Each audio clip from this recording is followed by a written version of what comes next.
د احد د جنگ ګټلو نه پس د هجرت په 5م کال ابو سفیان ویلې اوس خو موږ مسلمانان په هیڅ صورت کې نه پریږدو، نو هغه د یهودو په لمسون او مرسته باندې د ټولو عربي قبیلو څخه د 10,000 کسانو فوج تیار کړلو او په مدینه منوره باندې د برید کولو په قصد باندې را روان شول. 10,000 پته ده درته چې 10,000 څومره د مدینې د ټولې آبادۍ نه 10,000 کسان زیات. د مدینې ټوله آبادي 10,000 نه وه. نو کله چې رسول الله صلی الله علیه وسلم د دوی د شوم هدف څخه خبر شو، نو رسول الله صلی الله علیه وسلم د صحابه کرامو شورا راوغوښتله چې په دو کې سلمان فارسی رضی الله عنه هم و. نو هر شخص د خپل رای مطابق مشوره ورکړه، لیکن سلمان فارسی رضی الله عنه ویلې د خدای رسوله کله چې به هم مونږ په فارس کې د دښمن د محاصرې لاندې راتللو، فارس نن سبا چې ایران ورته ویل کېږي هغه وخت کې فارس ورته ویل کېده، نو مونږ به له ځان څخه ګر چاپېره خندق یعنی کندې باسلې. نو د سلمان فارسی رضی الله عنه دغه رایه ټولو ته خوښه شوله. رسول الله صلی الله علیه وسلم هر لسیز ګروپ ته د 40 ګزو خندق باسلو ذمواري ورکړه. د مدینې 3 اړخونه د غرونو د وجې نه محفوظ او کوم اړخ چې د غره د وجې نه محفوظ نه و او د حملې خطر و ترېنه، نو هلته کار ډېر په تیزۍ سره شروع شو. دا کار صحابه کرامو په داسې حالت کې کوو چې د ولږې د لاسه یې په خپلو خېټو باندې تیږې تړلې وې او رسول الله صلی الله علیه وسلم به ورته داسې دعاګانې کولې: اللهم ان العيش عيش الآخرة فاغفر للأنصار والمهاجرة. او صحابه کرام و په جواب کې ورته ویلې: نحن الذي بايعوا محمدا على الجهاد ما بقينا ابدا.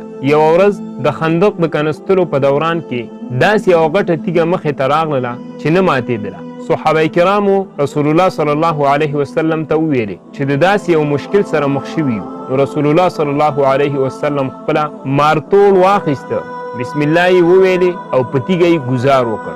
نو یوه ټوټه ورڅخه بیله شوله او ویل: الله اکبر، د شام کلیګانې ما ته راکړی شو. قسم په الله چې زه همدا اوس سرې ماڼۍ ګورم. بیا یې په تیږه باندې بل ګزار وکړ، نورې ټوټې ترېنه جدا شولې او ویې فرمایل: الله اکبر، د فارس واک ما ته وسپارل شو. قسم په الله زه همدا اوس د فارس سپینه ماڼۍ وینم. بیا یې دریم ګزار وکړ، تیږه ټوټه ټوټه شوه او ویې فرمایل: الله اکبر، د یمن کلیګانې ما ته راکړل شو. قسم په الله چې زه همدا اوس له همدې ځای څخه د صنعا دروازې وینم. نو مسلمانانو ډېر په جوش او جذبې سره 6 کیلومتره خندق وباسلو. کله چې د کفارو فوج راورسېد، ګوري چې مخکې د اوبو ډک یو پلن خندق دی. نو حیران پاتې شو چې داسې دي، ځکه دا یوه نوې نظامي لوبه وه چې عرب ورسره ناشنا وو. نو رسول الله صلی الله علیه وسلم هم د 3,000 فوج سره خندق ته ورغی. ماشومان او زنانه د مدینې په کلاګانو کې محفوظ کړل. د مکې فوج په سوچ او فکر کې پریوته چې اوس به څه کوو. د خندق خوا ته هم نشو تللی چې ورځو. د صحابه کرامو په غش ولي د خندق یو طرف ته د مسلمانانو 3,000 فوج او بل طرف ته د کفارو 10,000 فوج د ډېرې غوسې څخه راخوټ کېده. نو یوه ورځ د کفارو یو ګروپ ته ډېره غوسه ورغله. هغوی د خندق څخه په کومه طریقه باندې راتیر شو. په دغه ګروپ کې د ابو جهل همغه زوی عکرمه هم و، لیکن حضرت علی رضی الله عنه د هغه ګروپ مشر ووژلو. باقي ټول ګروپ په تیښته بریالی شو. نو صفا معلومېدله چې کفارو جنگ بیللی دی، لیکن دلته ابو سفیان یوه ډېره خطرناکه لوبه وکړله. هغه وویلې مدینې ته خو دننه موږ نشو تللی، لیکن په مدینه کې چې کوم یهودیان دي هغوی ته کله هم مسلمانان ښه نه ښکاري. که هغوی مونږ په څه طریقې باندې لاس کې واخلو، نو هغوی به په مدینه کې دننه د مسلمانانو په ماشومانو او زنانو باندې حمله وکړي. نو مسلمانان به خامخا په شا کېږي، نو موږ به بیا د دې طرف نه په دوی باندې حمله وکړو. نو ابو سفیان یو استازی یهودو ته واستو. کله چې د ابو سفیان استازی یهودو ته ورغی، نو هغوی ورسره خبره ومنله او د رسول الله صلی الله علیه وسلم سره چې دوی کومې وعدې کړې وي هغه یې ټولې ماتې کړلې. نو اوس د احد په شان بیا مسلمانان د 2 لښکرو په منځ کې راګیر شو. یو طرف ته د مسلمانانو په کورونو باندې د حملې کولو خطر او بل طرف ته د کفارو 10,000 فوج مسلمانان ډیر پریشانه شول چې اوس به څه کیږي. نو رسول الله صلی الله علیه وسلم د کفارو د نظامی یووالي د ختمولو لپاره او د مسلمانانو د کورونو د محفوظ کولو لپاره د کافرانو د یو لښکر سره خبره وکړه. موږ به تاسو ته هر کال د مدینې د حاصلاتو څخه 3 برخه په ډیر شرط درکو چې تاسو خپل فوج واپس بوزئ.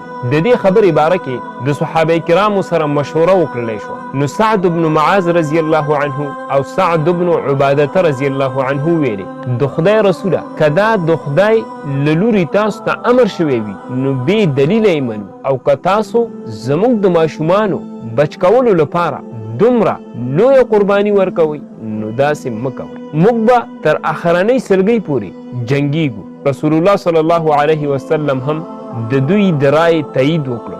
نو په دې سخت وخت کې یو شخص راځي چې مکمل گیم بدلوي. د کافرانو د طرف نه یو کس د رسول الله صلی الله علیه وسلم خواته راغی او ویل زه مسلمان شوی خو زما قوم په ما باندې خبر نه دی، که څه امر وي زه په ښه توګه باندې کولی شم. رسول الله صلی الله علیه وسلم ورته وویل ته خو یو سړی کم لوی نظامی کار نشي کولی، لیکن که وس او طاقت دی وي د دښمن په منځ کې په یو بل باندې بدګماني پیدا کړه. د جنگ تکتیک دی، هر څوک چې ښه تکتیک په کار واچوي بریمن دی. نو هغه شخص سیده لاړه د یهودو خواته او ورته ویې مکې والا ډیر دوکهباز دي، هغوی سره کله هم مه یو ځای کېږي، ځکه که هغوی ته پته ولګېدله چې شکست خوري نو هغوی به تاسو دلته پرېږدي او خپله به لاړ شي او بیا به مسلمانان تاسو ګوره پرې نه دي. که بیا هم د کفارو سره یو ځای کېږي نو بیا د هغوی څخه د ګرو په طریقه د ګرنټۍ په طریقه یو څو کسان خامخا وغواړي. که هغوی رښتیني وي نو خامخا به یې درکړي. د دې نه پس دغه شخص د کافرانو خواته راغی او ورته ویې تاسې ته باید په ډاګه شي چې یهودیان له محمد صلی الله علیه وسلم سره د تړون په ماتولو پښیمانه شوي. همدا اوس محمد صلی الله علیه وسلم ته ځواب لیږلی دی چې له تاسو څخه د ګرو په نوم یو څو کسان واخلي او محمد صلی الله علیه وسلم ته یې وسپاري او بیا بیرته د محمد صلی الله علیه وسلم په ملګرتیا کې له تاسې سره دښمني وکړي. که چیرې ګروې در څخه وغوښتلو باید ورې نه کړئ. یو شپه قریشو یهودیانو ته خبر ولېږه چې موږ حمله کوو نو تاسو هم حمله وکړئ، مسلمانان به همیشه لپاره ختم کړو. یهودیانو قریشو ته وویلې تر څو پورې چې تاسو موږ ته د ګرو په ډول بعضې کسان نه وي راکړي تر هغه پورې موږ په جنګ کې برخه نه اخلو. قریشو بیا یهودو ته خبر ولېږه چې قسم په الله یو سړی هم نشو درکولی، خو هلی زر شئ له موږ سره په ګډه باندې په محمد صلی الله علیه وسلم باندې حمله وکړي. د دې خبرې په اورېدلو سره یهودو وویل چې قسم په الله هغه شخص خو رښتیا ویلي. په دې ډول دواړه طرفونه یو په بل باندې بدګمانه په صفونو کې ګډوډي پیښه او حوصلې یې ماتې شولې. نو د مدینې د داخل څخه ټولې خطرې ختمې شولې. تر یوې میاشتې پورې د مدینې څخه بهر د انتظار د وجې نه د کفارو حوصله بالکلیه ختمه شوه. یو شپه تیز باد راواولوتو چې د کفارو د خیمو مزي وشکېدل، دیګونه او کټوۍ چپه شولې. نو کفارو 2 خپې خپله او 2 پردۍ کړې، په تیښته بریالي شو. نو کله چې مکې والا واپس شول نو رسول الله صلی الله علیه وسلم واپس مدینې ته راغی. رسول الله صلی الله علیه وسلم د ام سلمہ رضی الله عنها په کور کې غسل کو چې جبرئیل علیه السلام ورته راغی او ورته یې وویل پورته شه او د خپلو ملګرو سره د یهودیانو په طرف لاړ شه. نو رسول الله صلی الله علیه وسلم د خپلو ملګرو سره د یهودو په طرف لاړ. څنګه چې هلته ورسېدل نو یهودیان یې محاصره کړل. نو ټول یهودیان رسول الله صلی الله علیه وسلم ته تسلیم شول. رسول الله صلی الله علیه وسلم وویل چې د دوی په باره کې به فیصله سعد بن معاذ رضی الله عنه کوي. نو سعد رضی الله عنه ویلي چې د دوی سړي دي ټول ووژلی شي، کوچنیان دي، غلامان او مالونه دي ورته غنیمت کړلی شي. نو همداسې وشوله، د دوی سړي ټول ووژلی شول، کوچنیان غلامان او مالونه غنیمت کړلی شو. د دې نه پس بیا ټولو عربو ته پته ولګېدله چې مسلمانانو سره اوس هیڅ هم نشي کېدلی او مسلمانان په اول ځل یو مضبوط ملک جوړېدل او رسول الله صلی الله علیه وسلم یو مضبوط سردار جوړېدل شروع شول.